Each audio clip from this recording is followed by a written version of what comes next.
Presenting the classics of Sam P. Chaladurai. Sam P. Chaladurai அவர்களின் போதனை களஞ்சியத்திலிருந்து.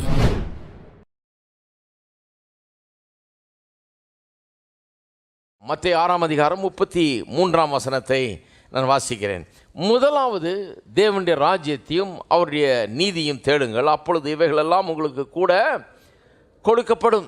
எல்லாருக்கும் தெரிஞ்ச வசனம் அது. ஆனால் தெரிஞ்ச வசனத்தை தான் ரொம்ப கேர்ஃபுல்லாக பார்க்கணும். அது தெரியும் எனக்கு அப்படின்னு இருந்துடக்கூடாது. தேவனுடைய ராஜ்யத்தை குறித்து இந்த வசனம் என்ன சொல்லுகிறது என்பதை நாம் இன்றைக்கு கவனிக்க வேண்டும். இது இயேசு வரும்போதே என்னத்தை பிரசங்கம் பண்ண வந்தாராம்? ராஜ்யத்தின் சுவிசேஷத்தை பிரசங்கம் பண்ண வந்தார்னு சொல்லியிருக்குது. அப்போ இந்த மலை பிரசங்கம் அதில் தான் இந்த வசனம் வருது. இதில் பல காரியங்களை சொல்லிக்கிட்டு வந்து அதனுடைய சம்மரி மாதிரி ஒரு சொல்கிறார். போதகர்கள்லாம் எப்போவுமே பார்த்திங்கன்னா நிறைய விவரங்களை சொல்லிகிட்டே வருவாங்க, அப்புறம் நடுவில் ஒரு சம்மரி மாதிரி கொடுப்பாங்க. ஒட்டு மொத்தமாக எல்லாத்தையும் சேர்த்து ஒரு 2 சென்டென்ஸில் சொல்லுவாங்க. பவுலும் அப்படி சொல்கிறாரு, இயேசுவும் அப்படி சொல்லுவார், எல்லோரும் அப்படி சொல்கிறாங்க. அது ஒரு டீச்சிங் மெத்தடு. இப்போ இயேசு அப்படி தான் சொல்கிறார். பல காரியம் சொல்லிகிட்டே வந்துட்டு ராஜ்யத்தின் சுவிசேஷத்தை பற்றி சொல்கிறாரு. சொல்லிகிட்டே வந்துட்டு கடைசியில் இந்த ஒரு வசனத்தில் எல்லாத்தையும் அடக்கிறாரு. முதலாவது தேவனுடைய ராஜ்யத்தையும் அவருடைய நீதியும் தேடுங்கள், அப்பொழுது இவைகள் எல்லாம் உங்களுக்கு கூட கொடுக்கப்படும் அப்படின்னு சொல்கிறார். அப்போ இந்த ஒரு வசனம் இந்த கிறிஸ்தவ செய்தியானது, இந்த ராஜ்யத்தின் சுவிசேஷம் என்கிறது என்ன, அது எப்படி மனுஷனுடைய வாழ்க்கையில் வேலை செய்கிறது, இது எவ்வளோ முக்கியம், இது எப்படிப்பட்டது என்பதை குறித்த ஒரு பெரிய வெளிப்பாட்டை நமக்கு இந்த ஒரு வசனம் தருகிறது. இந்த வசனத்தை குறித்து முதலாவது 3 பொதுப்படையான காரியங்களை சொல்ல போகிறேன்.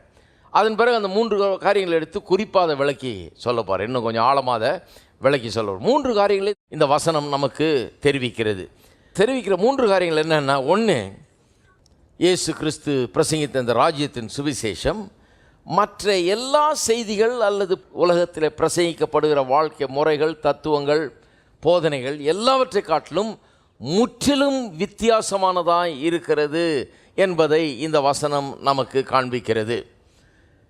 உலகத்தில் எத்தனையோ போதனைகள் இருக்குது. வாழ்க்கை முறையை பற்றி, எப்படி வாழணும், எப்படி இருக்கணும், அறநெறி போதனைகள் நிறைய இருக்குது உலகத்தில். பல மதத்தில் உள்ள போதனைகள் இருக்குது, பல ஃபிலசாபிக்கல் டீச்சிங்ஸ் எல்லாம் இருக்குது. நிறைய நல்ல காரியங்களை நிறைய பேர் போதிக்கிறார்கள், நிறைய இருக்குது உலகத்தில். ஆனால் இந்த வசனம் ஒன்றை நமக்கு வெளிப்படுத்தி காண்பிக்கிறது. அது என்னென்னா, அவை எல்லாவற்றை காட்டிலும் இது முற்றிலும் வித்தியாசமானது என்பதை இந்த வசனம் நமக்கு விளங்கி காட்டுகிறது. எங்கே விளக்கி காட்டுகிறது பாருங்கள். இந்த வசனம் மற்ற காரியங்களை அவர் சொல்லிகிட்டே வர்றாரு, அதனுடைய தொடர்ச்சி. அங்கங்கே இதுக்கு முன்னால் வர்ற வசனங்கள்லாம் சிலதை வாசித்து காண்பிக்க போகிறேன். இப்போ 31 வாசிக்கிறேன் பாருங்கள். சொல்கிறார் இயேசு, ஆகையால் எண்ணத்தை உண்போம், எண்ணத்தை குடிப்போம், எண்ணத்தை உடுப்போம் என்று கவலைப்படாதிருங்கள். இவைகளை எல்லாம் அஞ்ஞானிகள் நாடி தேடுகிறார்கள். இவைகளெல்லாம் உங்களுக்கு வேண்டியவைகள் என்று உங்கள் பரமபிதா அறிந்திருக்கிறார். முதலாவது தேவனுடைய ராஜ்யத்தையும் அவருடைய நீதியை தேடுங்கள், அப்பொழுது இவைகள் எல்லாம் உங்களுக்கு கூட கொடுக்கப்படும். அப்படின்னா என்ன அர்த்தம் பாருங்கள். அந்த காலத்தில் ஜனங்கள் 2 விதமாய் பிரிக்கப்பட்டிருந்தார்கள். ஒன்று யூதர்கள், இன்னொன்று புறஜாதியார். யூதர்கள் அல்லாதவர்கள், அவங்கெல்லாம் புறஜாதியார். ஒன்று யூதர்கள். இந்த யூதர்கள்ங்கிறது உடன்படிக்கையின் மக்கள். இவர்கள் தேவனை அறிந்தவர்களாக இருந்தார்கள். புறஜாதி என்பது தேவனை அறியாதவர்களாக இருந்தார்கள். அதனால தான் அவர்கள் அஞ்ஞானிகள்னு சொல்லியிருக்குது. அஞ்ஞானிகள்னால் அவங்க படிக்காதவங்கன்னு அர்த்தம் இல்லை, அவங்க மத்தியில் நிறைய படித்தவங்க இருக்காங்க. அஞ்ஞானிகள்னால் கடவுளை அறிந்து கொள்வதுன்ற விஷயத்தில் அவர்கள் அஞ்ஞானிகள், அவரை தெரியாதவங்களுக்கு. அதைத்தான் அஞ்ஞானிகள்னு சொல்லுறது. இன்றைக்கும் உலகம் 2 பிரிவாக தான் பிரிஞ்சிருக்கு. அன்றைக்கி யூதர்கள் புறஜாதின்னு இருந்தது. இன்றைக்கி தேவனுடைய பிள்ளைகள் கிறிஸ்தவர்கள் என்று அழைக்கப்படுறோம் இல்லையா, அப்படிப்பட்டவர்கள் இருக்கிறார்கள். இன்னொரு பிரிவினர் இருக்கிறார்கள், அவர்கள் கடவுளை அறியாதவர்கள். இயேசு கிறிஸ்துவின் மூலமாக வெளிப்பட்டிருக்கிற இந்த தேவனை அறிந்து கொள்ளாதவர்கள், அவர்களை அஞ்ஞானிகள் என்று வேதம் சொல்லுகிறது. அஞ்ஞானின்னா படிப்பறிவே இல்லாதவன் அர்த்தம் இல்லை. அஞ்ஞானிகள்னால் அந்த கடவுளை குறித்த இந்த அறிவு, இயேசு கிறிஸ்துவின் மூலமாக வந்திருக்கிற இந்த ஆண்டவரை குறித்த வெளிப்பாட்டை பெறாதவர்கள் என்ற அர்த்தம். அப்போ இந்த அஞ்ஞானிகள், இயேசு கிறிஸ்துவின் மூலமாக வெளிப்படுத்தப்பட்டிருக்கிற இந்த தேவனை குறித்து அறியாதவர்கள், அவர்கள் எண்ணத்தை நாடி தேடுகிறார்களாம். எண்ணத்தை புசிப்போம், எண்ணத்தை குடிப்போம், எண்ணத்தை உடுத்துவோம் என்று இவைகளையெல்லாம் நாடி தேடுகிறார்கள். அவருடைய பழப்பே இதை பற்றி தான் இருக்குது. அவருடைய வாழ்க்கை முறையே, அவருடைய எல்லாமே எதில் அடங்கி இருக்குது? எதை புசிப்போம், எதை குடிப்போம், எதை உடுத்துவோம் என்ற இந்த உலக கவலைகளாலும் இந்த உலக தேவைகளை குறித்த எண்ணங்களாலும் நிரம்பி இருக்கிறது. ஆனால் கிறிஸ்தவர்கள் கிறிஸ்தவ போதனை வித்தியாசமானது. இதெல்லாம் பற்றி யோசி, இதெல்லாம் பற்றி கவலைப்படு, இதுக்காக பாடுபடு, இதுக்காக பிரயாசப்படுன்றது இல்லை கிறிஸ்தவ போதனை. கிறிஸ்தவ போதனைன்னு சொல்லுது உலகம் தேவனை அறியாதவர்கள் அதையே பற்றி தான் கவலைப்பட்டு இருக்காங்க, இதுக்காகவே தான் அலைஞ்சிட்டு இருக்கிறாங்க, இதே தான் 24 மணி நேரம் அவங்களுடைய எண்ணத்தில் இருக்குது, இதையே தான் நாடிக்கிட்டு இருக்கிறாங்க, இதுக்காகவே ஓடி அலைஞ்சி தெரிஞ்சிக்கிட்டு இருக்கிறாங்க. ஆனால் நீங்கள் தேவனுடைய ராஜ்யத்தை, முதலாவது தேவனுடைய ராஜ்யத்தை நீதியும் தேடுங்கள், அப்பொழுது இவைகளெல்லாம் உங்களுக்கு கூட. எவ்வளோ பெரிய வித்தியாசம் பாருங்கள். அவங்களுக்கு இது தெரியாது. அவங்களுக்கு முதலாவது தேவனுடைய ராஜ்யத்தின் நீதியும் தேடுங்கள், அப்பொழுது எல்லாம் கூட கொடுக்கப்படும்னு அவங்களுக்கு தெரியாது. யாரும் சொல்லலை, அவங்களுக்கு விளங்கலை. அவங்க அதையே தேடிட்டு இருக்கிறாங்க. வாடகை எப்படி கொடுக்கறது, நான் எங்கே வேலைக்கு போகிறது, எவ்வளோ சம்பாதிக்கிறது, பிள்ளைக்கு ஃபீஸ் எப்படி கட்டுறது, புடவை எப்படி வாங்குறது, கல்யாணத்துக்கு எப்படி செலவு, இப்படி அதையே நாடிக்கொண்டிருக்கிறார்கள். இது வாழ்க்கையே அதில் தான் ஓடிட்டு இருக்குது. கிறிஸ்தவர்கள் அப்படிப்பட்டவர்கள் அல்ல. கிறிஸ்தவர்கள் எப்படிப்பட்டவர்கள்? முதலாவது தேவனுடைய ராஜ்யத்தின் நீதியும் தேடுகிறவர்கள், மற்ற எல்லாம் அவர்களுக்கு கூட கொடுக்கப்படுகிறது. அப்போ கிறிஸ்தவ நம்பிக்கைங்கிறது முற்றிலும் வித்தியாசமானது. வாழ்க்கை முறையே டோட்டல் வித்தியாசம், ஃபிலாசபியே வித்தியாசம், இதனுடைய தத்துவமே வித்தியாசம், இந்த வாழ்க்கை முறையே முற்றிலும் வித்தியாசம். எதை பூசிப்போம், எதை குடிப்போம், எதை உடுத்துவோம்ன்ற கவலையில் கிறிஸ்தவர்கள் வாழ்வது கிடையாது. ஒருவேளை சிலர் அப்படி வாழ்ந்துகிட்டு இருக்கலாம் தெரியாமல். ஆனால் உண்மையான கிறிஸ்தவன்னா அவன் கிடையாது. உண்மையான கிறிஸ்தவன் யார்? தேவனுடைய ராஜ்யத்தையும் அவருடைய நீதியும் முதலாவது தேடுகிறவர்கள், அவர்களுக்கு எல்லாம் கூட கொடுக்கப்படுது. ரெண்டாவது, இந்த வசனம் காண்பிக்கிற ஒரு காரியம் என்னென்னா, மனுஷனுக்கு இருக்கிற பிரச்சனை, இன்றைக்கு இந்த உலகத்தில் இருக்கிற பிரச்சனை, உலகத்தில் பாருங்கள் ஒரு ட்ரபிள்டு வேர்ல்டாக இருக்குது, இது பிரச்சனை நிறைந்த ஒரு உலகமாக இருக்குது, ஏராளமான கேடுகள் இந்த உலகத்தில் நிறைஞ்சிருக்கிறது. இதுக்கெல்லாம் காரணம் என்ன? அந்த சந்தோஷம் இல்லாமல் பிரச்சனையாக இருக்கிற இந்த உலகம், இந்த வாழ்க்கை, இதற்கு காரணம் என்ன? இதற்கு காரணம் மேற்பூச்சான சில காரியங்கள் அல்ல. இதுக்கு காரணம் ரொம்ப ஆழமான ஒரு காரியம், ரொம்ப டீப்பாக, ரொம்ப ஆழமாக இருக்கிற ஒரு பிரச்சனை இருக்குது அப்படிங்கிறத இது வெளிப்படுத்துகிறது. அதை எங்கே வெளிப்படுத்துகிறது, என்ன காமிக்கிறது? இந்த வசனம் 33 வசனம் எங்கே அதை காமிக்குதுன்னு சொன்னால், முதலாவதுன்னு சொல்லியிருக்கு பாருங்கள், அதை அங்கே தான் அது விளங்குது. என்ன பிரச்சனையா? மனுஷனுடைய பிரச்சனை ஆழமான பிரச்சனை. என்ன பிரச்சனை? வாழ்க்கையில் எதுக்கு முதலிடம் என்பதை தெரியாதனால தான், என்பதை புரிந்து கொள்ளாதனால தான் மனுஷனுக்கு இன்றைக்கு வாழ்க்கை சந்தோஷம் இல்லாமல் இருக்கிறது. வாழ்க்கையில் எதுக்கு முதலிடம் தரணும், எது முதலாவது வரணும் என்று அவர்களுக்கு புரியவில்லை. நிறைய பேர் நினைக்கிறாங்க, கிறிஸ்தவர்கள் என்ன போதிக்கிறாங்கன்னு சொன்னால், அவங்க என்ன நினைக்கிறாங்க, கிறிஸ்தவர்கள் சில கட்டுப்பாடுகளை வச்சுருக்காங்க, இதை செய்யாத, அதை செய்யாத, அப்படி செய், இப்படி செய்யன்னு சில அறநெறி போதனைகளை போதிக்கிறாங்க, அதுதான் கிறிஸ்தவம் அப்படின்னு நினைக்கிறாங்க. கொஞ்சம் வித்தியாசம், எங்களுக்கும் அவங்களுக்கும் கொஞ்சம் வித்தியாசம் அப்படிங்கிற மாதிரி சொல்கிறாங்க. அப்படி அல்ல. கிறிஸ்தவர்கள் என்பவர்கள் ஏதோ இப்படி செய்கிறதில்ல, அப்படி செய்வாங்க அப்படிங்கிறதில்ல. கிறிஸ்தவம் என்கிறது ஒரு ஆழ்ந்த ஒரு மாற்றத்தை உடைய மார்க்கமாக இருக்கிறது. இது என்னென்னா, மனுஷனுடைய அடிப்படை காரியங்களில் சில மாற்றங்கள் ஏற்படுகிறது. Some profound changes happen in the depth of his being. ஆழத்திலே, உள்ளத்திலே ஆழமாக சில மாற்றங்கள் ஏற்படுகிறது. அதை 3 வார்த்தைகளை பயன்படுத்தி இயேசு சொல்கிறாருங்க. 3 வார்த்தைகள் முக்கியமாக பயன்படுத்துகிறார். அது என்னென்னா, முதலாவது வார்த்தை, இந்த முதலாவதுங்கிற வார்த்தை 33ஆம் வசனத்தில் வருது.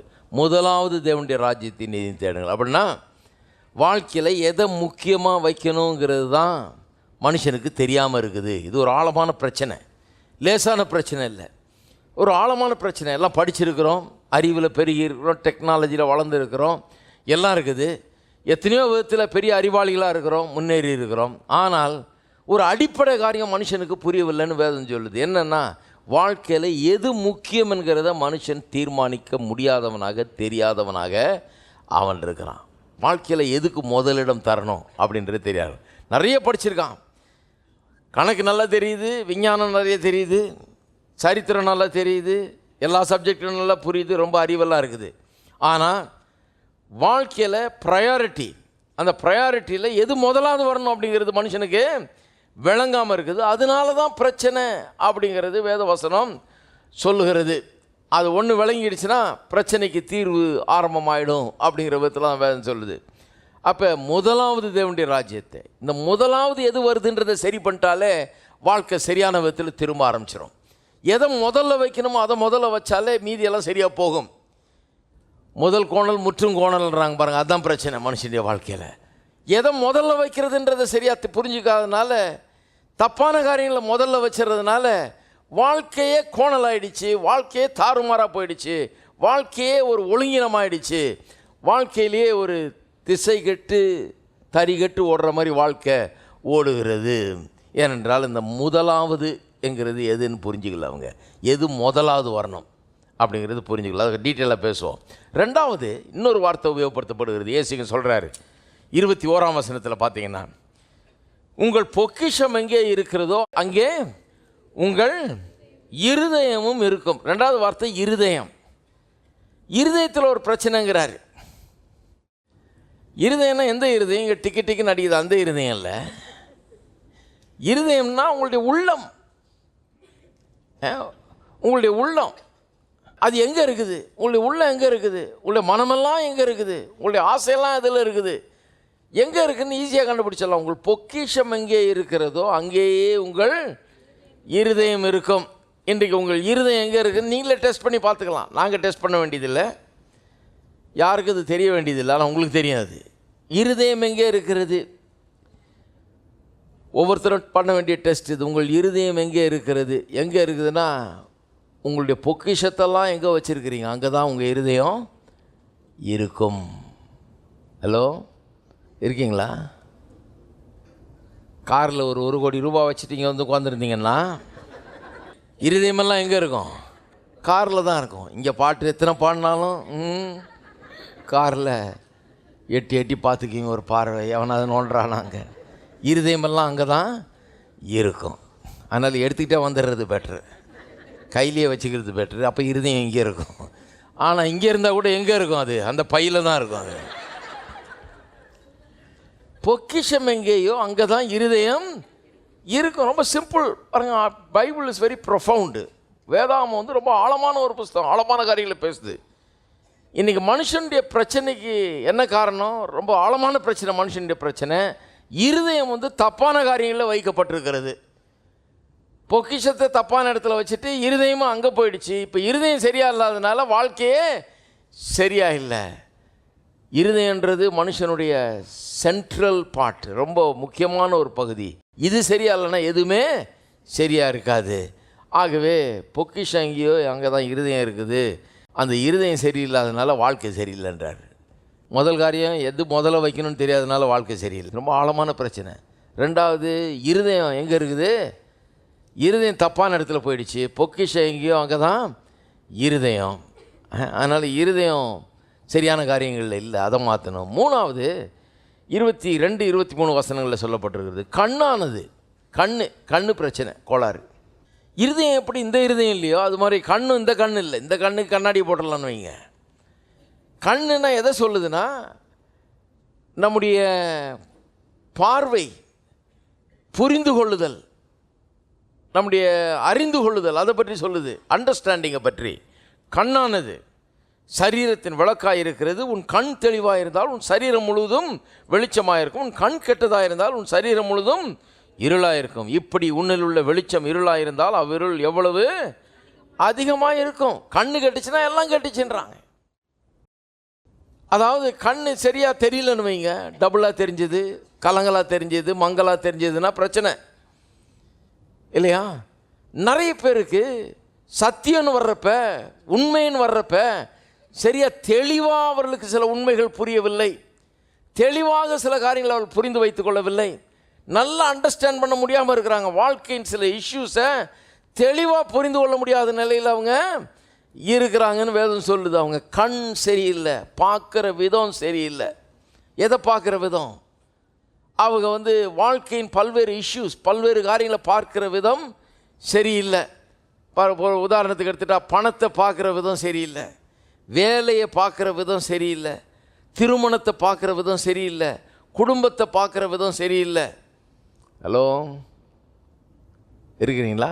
அங்கங்கே போயிட்டு கடைசியில் இங்கே வந்துட்டாருன்னு. பைபிளே இதை பற்றி தானே. எல்லாத்தையும் எப்படி பார்க்குறோம் நம்ம? உங்கள் வேலையை எந்த கண்ணோட்டத்தில் பார்க்குறீங்க? தெளிவாக பார்க்குறீங்களா இது என்னன்னு?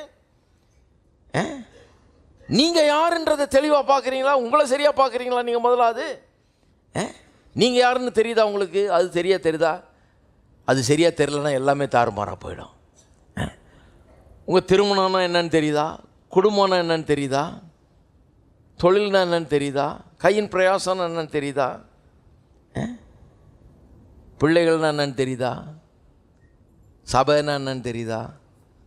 ரட்சிப்புன்னா என்னன்னு தெரியுதா? பாவம்னா என்னன்னு தெரியுதா?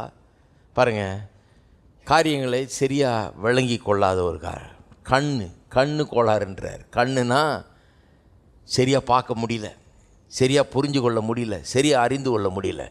அப்போ மனுஷனுடைய பிரச்சனை இந்த வசனத்தின்படி பார்த்தா ரொம்ப ஆழமான பிரச்சனை. அது சாதாரண மேற்பூச்சான பிரச்சனை இல்லை. ஏதோ அங்கங்கே சொட்டை விழுந்துருக்குங்க, கொஞ்சம் லேசாக அங்கங்கே தட்டி டிங்கரிங் பண்ணி பெயிண்ட் அடிச்சிட்டா சரியாக போயிடுன்ற பிரச்சனை இல்லை. அப்படின்னா லேசாக பண்ணிடலாம். அங்கங்கே கொஞ்சம் வெல்டிங் பண்ணி சொட்டையை எடுத்து தேய்ச்சி கீச்சு பூசி பெயிண்ட் அடிச்சிட்டா எல்லாம் சரியாக போயிடும். மனுஷனுடைய பிரச்சனை ஆழமான பிரச்சனை. என்ன பண்ணுன்றாரு? நீ மறுபடியும் பிறக்கணுங்கிறார். எவ்வளோ பெரிய பிரச்சனை பாருங்கள். மறுபடியும் அப்போ பிறந்ததே கேன்சல் பண்ணணும். இப்போ அவ்வளோ ஆழமான பிரச்சனை. என்னென்ன சரியில்லை, எதை முதல்ல வைக்கணும்னு தெரியல, அது பெரிய பிரச்சனை, ரொம்ப ஆழமான பிரச்சனை. இருதயத்தை எங்கே வைக்கணும்னு தெரியல, எங்கெங்கேயோ வச்சுருக்கணும். இருதயம் எங்கெங்கேயோ இருக்குது. சிலர் இங்கே இருக்கிறாங்க, இருதயம் வேறு எங்கேயோ இருக்குது, அங்கங்கே வச்சுட்டு வந்துருக்குறோம். மூணாவது, கண்ணு சரியில்லை. லைஃப்ஸ் இஷ்யூஸை சரியாக பார்க்க விளங்கி கொள்ள முடியவில்லை. இதுதான் மனுஷனுடைய பிரச்சனை. இதை இப்படி ஏசு என்ன அழகாக சொல்கிறாரு பாருங்கள். கண்ணை பற்றி சொல்கிறாரு, இருதயத்தை பற்றி சொல்கிறாரு, முதலாவது எதை வைக்கிறதுன்ற பற்றி சொல்கிறாரு. இதெல்லாம் என்னத்தை காண்பிக்கிறது? மனுஷனுக்கு தேவை ஒரு சாதாரண மாற்றம் அல்ல, ஒரு சிறிய மாற்றம் அல்ல. சிலர் நினைக்கிறாங்க கிறிஸ்தவன்னா கொஞ்சம் இப்படி இருக்கிறாங்க, ஸ்லைட்டாக மாறிட்டா அப்படி கிறிஸ்தவன் ஆயிடலான்னு. கிடையாது. ஸ்லைட்டாக மாறுறதில்ல, மறுபடியும் பிறக்கணும். டோட்டல் ரேடிக்கல் சேஞ்ச் உண்டாகணும். மறுபடியும் பிறந்தே ஆகணும். முதலாவது காரியம், இந்த வசனம் முதலாவது என்னத்தை விளக்குறதுன்னா, இந்த உலகத்தில் இருக்கிற எல்லா போதனைகளை காட்டிலும் இது முற்றிலும் வித்தியாசமானது. ரெண்டாவது என்ன, மனுஷனுடைய பிரச்சனை ஆழமானது, மேற்பூச்சானது கிடையாது, ரொம்ப டீப் ப்ராப்ளம். ஆழமானது. எவ்வளோ ஆழமானது என்னன்னு விளங்கலை அவனுக்கு. என்ன முதல்ல வைக்கணும்னு விளங்கலை, இருதயம் எங்கே வைக்கணும்னு விளங்கலை, பிறகு சில காரியங்கள் புரியலை. அதுதான் கண் இல்லையா? சரி, மூன்றாவது, இந்த பிரச்சனைகளுக்கெல்லாம் பதில் என்னங்கிறது இந்த வசனம் சொல்லுது. என்னவாம்? முதலாவது தேவனுடைய ராஜ்யத்தையும் அவருடைய நீதியும் தேடுங்கள், அப்பொழுது இவைகளெல்லாம் உங்களுக்கு கூட கொடுக்கப்படும். பதிலை இப்படி சிம்பிளாக சொல்லிட்டார். இப்போ இதை விளக்கணும். நம்ம முதலாவது தேவனுடைய ராஜ்யத்தின் நீதி தேடுங்கள், அப்பொழுது இவைகளெல்லாம் உங்களுக்கு கூட கொடுக்கப்படும் அப்படின்னு சொன்னால், இப்போ ஒரு பெரிய சேலஞ்சு நமக்கு. பல பேர் பல விதத்தில் வாழ்க்கையில் கஷ்டப்பட்டு கொண்டு இருக்கிறாங்க, குழம்பி போயிருக்கிறாங்க, கவலையில் இருக்கிறாங்க, பாரத்தில் இருக்கிறாங்க, கண்ணீரில் இருக்கிறாங்க, சஞ்சலத்தில் இருக்கிறாங்க. வாழ்க்கைங்கிறது ரொம்ப கஷ்டமான ஒரு காரியமாக இருக்குது. இதை எப்படி மாற்றுறதுன்றதை பற்றி பேசுகிற இடம் தான் சபை. சபைங்கிறது ரொம்ப ஆழமான ஒரு இடம் பாருங்கள். இதெல்லாம் எப்படி மாற்றுறதுன்றதை பற்றி பேசுகிற ஒரு இடமா இருக்குது. இங்கே வந்திருக்கிறீங்க. இப்போ உங்களுக்கு ஒரு சவால். வேத வசனம் ஒரு சத்தியத்தை அறிவிக்கிறது. உங்கள் பிரச்சனை என்னன்னு சொல்லுது. இங்கே வரும்போதே பாருங்கள், டாக்டர்கிட்ட போகிற மாதிரி. அதனால தான் நிறைய பேருக்கு பிடிக்கிறது இல்லை அது. ஏன்னா டாக்டர்கிட்ட போனால் என்ன பண்ணுறாரு, ஸ்கேன் எடுத்துடுறாரு. நம்ம அப்படி இப்படின்னு சொல்லி தப்பிக்க முடியாது. அவர் என்ன பண்ணுறாரு, உள்ளேருந்து உச்சந்தலையிலேருந்து உள்ளங்கால் வரை பார்த்துடுறாரு க்ளீனாக. என்னென்ன இருக்குது, உள்ளே என்னென்ன வளர்ந்துருக்குது, என்னென்ன குறைஞ்சிருக்குது, என்ன கெட்டுருக்குது, என்னன்னு எல்லாத்தையும் பார்த்துடுறாரு. இது பார்க்கும்போதே நமக்கு பக்குன்னு இருக்குது. சிலர் கோயிலுக்கு போகும்போது அப்படி இருக்குது. நம்மளே ஒரு டென்ஷனில் இருக்கிறோம், அங்கே போனால் அவர் அது இதுன்னு பேச ஆரம்பிப்பார்ப்பா. நம்ம செய்கிற தப்பெல்லாம் அங்கே அது சொல்லிகிட்டு இருந்தால் அப்புறம் என்ன, அது நமக்கு ஒரு மாதிரி கஷ்டமாக இருக்காது. அதனால் வீட்லேயே இருந்துக்கலாம், தப்பாகவே இருந்துக்கலாம். ஏன்னா இது வந்து ஊசி குத்துற மாதிரி இருக்குது, இது கஷாயத்தை கரைச்சி ஊற்றுற மாதிரி இருக்குது வாயில், இது ரொம்ப கஷ்டமாக இருக்குதுன்னு சிலர் இதை பற்றி கஷ்டப்படுறாங்க. ஆனால் இங்கே வர்றது நல்லது. ஏன்னு சொன்னால், இங்கே வந்தால் என்ன ஆகும், கொஞ்சம் மருந்து கிடைக்கும், ரியல் மருந்து. வாழ்க்கை பிரச்சனைக்கான ரியல் மருந்து கிடைக்கும், சுகமாக வாய்ப்பு உண்டு. ஹலோ, இந்த மருந்து எடுத்தால் கொஞ்ச நாளில் நல்ல சுகம் உண்டாக, ஆரோக்கியம் உண்டாக வாய்ப்பு இருக்கிறது. சிலதெல்லாம் பாருங்கள், உள்ளே வளர்ந்துக்கிட்டே இருக்கும். அதை கண்டுபிடிச்சிருந்தா, கொஞ்ச நாளைக்கு முன்னால் கண்டுபிடிச்சிருந்தா க்ளீனாக வெட்டி எரிஞ்சிருக்கலாம். ரொம்ப பெருசாகிடுச்சுன்னா பிரச்சனை ஆகிடுது. அதுக்கப்புறம் ஒன்றும் பண்ண முடியாமல் போயிடுது. அப்போ பாருங்கள், கண்டுபிடிக்கிறது ரொம்ப அவசியம். அப்போ இதை நல்லா புரிந்து வைத்துக்கொள்ளணும். அப்போ நமக்கு ஒரு சேலஞ்சு, நம்ம வாழ்க்கையில் இந்த பிரச்சனை அந்த பிரச்சனை 1008 பிரச்சனைன்னு சிலர்லாம் வந்திருக்கிறீங்க. இதுக்கு எதாவது சொல்லுவாரா அவர்? அதை பற்றி தான் பேசிகிட்டு இருக்கிறேன். இப்போ வேதம் சொல்லுது, பிரச்சனை பெரிய பிரச்சனை, ரொம்ப ஆழமான பிரச்சனை. எதை முதல்ல வைக்கணும்னு தெரியல, அதான் பிரச்சனை. இருதயம் ராங்கான இடத்துல இருக்குது, அதான் பிரச்சனை. சில காரியங்கள் புரியாமல் இருக்குது, அதான் பிரச்சனை. இப்படிப்பட்ட ஆழமான பிரச்சனைக்கு என்ன பதில்? தேவனுடைய ராஜ்யத்தை அவருடைய நீதியும் தேடுங்கள், இதுதான் பதில். இதை தேடினாலும் நல்லா நடக்குன்றது. இதை நான் சொல்லலாம், சொல்லி நீங்கள் கேட்டுட்டு போயிட்டீங்கன்னா ஒன்றுமே நடக்காது. கர்த்தர் நல்லவர் என்பதை ருசித்து பாருங்கள், அவர் மேல் நம்பிக்கையாக இருக்கிற மனுஷன் பாக்கியமானு சொல்லியிருக்குது. கேட்டு கேட்டு போனீங்கன்னா அது எப்படி இருக்குதுன்னா, ஒரு மாம்பழத்தை உங்களுக்கு காமிச்சு, இந்த மாம்பழம் நீ சாப்பிட்ருக்கியா, இது மாதிரி கிடையவே கிடையாதான்னு நான் சொல்லலாம்.